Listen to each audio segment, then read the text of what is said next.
June 10th, 1991. Meyers, California, a quiet mountain town. A Grayson Dan pulled up that morning, and the world came crashing down. She was standing at the bus stop, just meters from her home. Car turned away for seconds, left her standing there alone. This is the story of a stolen life. 18 years of silence, Darkness and night. darkness and night. Jaycee Dugard. Remember her name, a system that failed her carries Part of the blame. June 10th, 1991. Near the end of the school year, summer was close.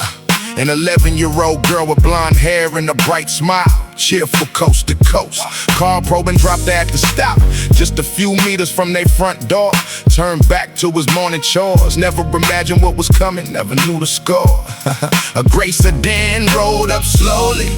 Garrido stepped out, 40 years old. Resident of Antioch, California, 190 miles west. Calculated and cold. He pulled a stun gun on the child standing at that bus stop in the mountain air. Shoved her into the vehicle. Nancy Garrido behind the wheel, already there.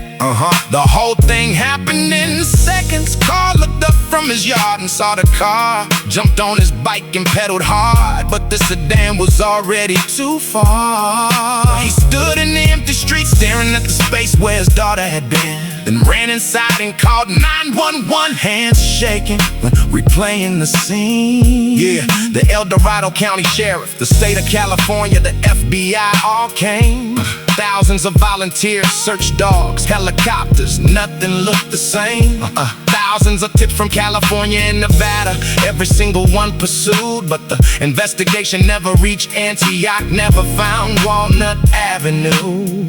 Because no one connected a registered sex offender with a kidnapping history. Living 190 miles west to the great car, to the morning, to the mystery. Garrido had been sentenced to 50 years in federal prison back in 1976 for kidnapping Catherine Hall in Nevada, tying her up, assaulting her. A man beyond fix. Released after just 11 years in 1988, 3 years before he took Jaycee away. Catherine Hall herself called his parole agent to warn him he was dangerous that day. Said he was continuing dangerous behavior, needed closer supervision, she knew him best. The agent wrote in the file that her concern was hysteria, dismissed her, failed the test. 3 years later, Garrido pulled up to a bus stop in Meyers and a child disappeared. The warning was buried in the parole file, and the system never answered for what it cleared. She was taken to a compound, hidden behind tarps and fences and trees. No electricity, no running water, no school, no one to hear her plea. Story of a stolen life. 18 years of silence, Darkness and night. darkness and night. Jaycee Dugard. Remember her name, a system that failed her carries Part of the blame.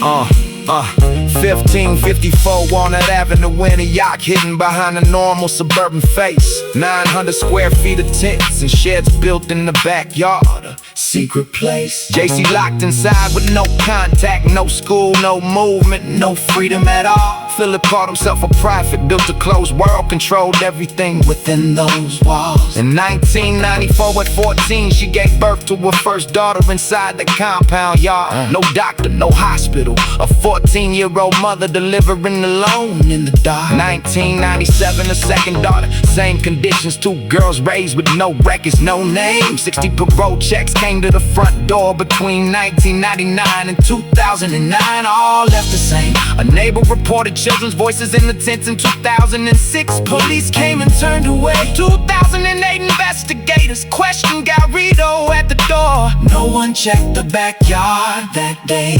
Jaycee and her daughter sat meters behind that gate through every single visit and check. The system walked to the front door 60 times and never once looked past the day. August 24, 2009, you see Musik, Berkeley. Lisa Campbell felt something was wrong. Officer Allie Jacobs ran his name. Sex offender, Parole, kidnap, rape since 1976. Two campus officers Trusted their instinct and did what 60 official checks couldn't fix. August 26, Garrido confessed. Jaycee spoke a real name after 18 years of silence long.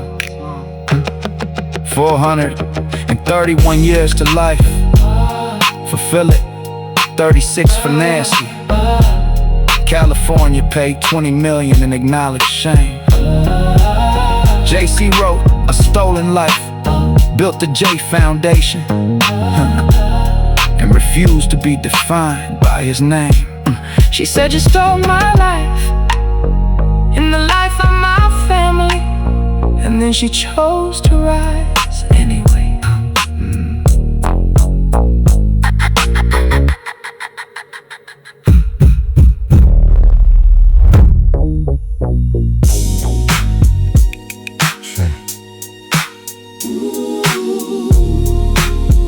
She survived the compound, survived the darkness, survived every single night. Now watch what a woman does when she finally steps back Into the light. August 27th, 2009. Terry flew to Northern California before the sun was high. 18 years, 2 months, and 16 days since she last looked her daughter in the eye. And Tina stood there watching and told the press the smile on her sister's face was wide as the ocean.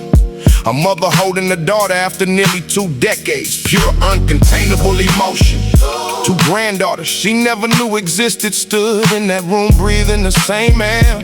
A family torn apart by one man's crime, now standing together, Finally there. Jaycee remembered everything, every face, every name, every detail of the life that was taken. 18 years in the backyard compound in Antioch, and still her memory had not been shaken. Philip pleaded guilty in April 2011, 13 counts of sexual assault, 1 kidnapping charge. Nancy pleaded guilty beside him. Both waived their right to appeal. Neither walked free at large. The sentencing came in June 2011 at El Dorado County Superior Court in Placerville. Jaycee was not in that courtroom. She refused to waste 1 more second in his presence. Standing still. Her mother Terry stood before the judge and read her daughter's words aloud to the entire court. Every single second of every single day for 18 years I hated, she wrote in her report. Judge Douglas Pfister called Philip Garrido the poster child for a sex offender. Before handing down the sentence, 431 years to life. No possibility, no mercy, no repenting. California settled Jaycee's lawsuit for $20 million, the largest parole failure settlement in state history. Not compensation For 18 years, but a legal admission that the system created this misery. She published A Stolen Life in 2011, a memoir the world called Courageous and True. Not because it dwelled on horror, but because only someone who lived it could write what she went through. She founded the Jaycee Foundation to help families of abduction rebuild what trauma dismantled. Every resource, every program built by a woman who understood what no textbook had handled. She turned 18 stolen years into a foundation that catches others before they fall through the same cracks. Jaycee Dugard took everything that was done to her and refused to give the darkness its years back.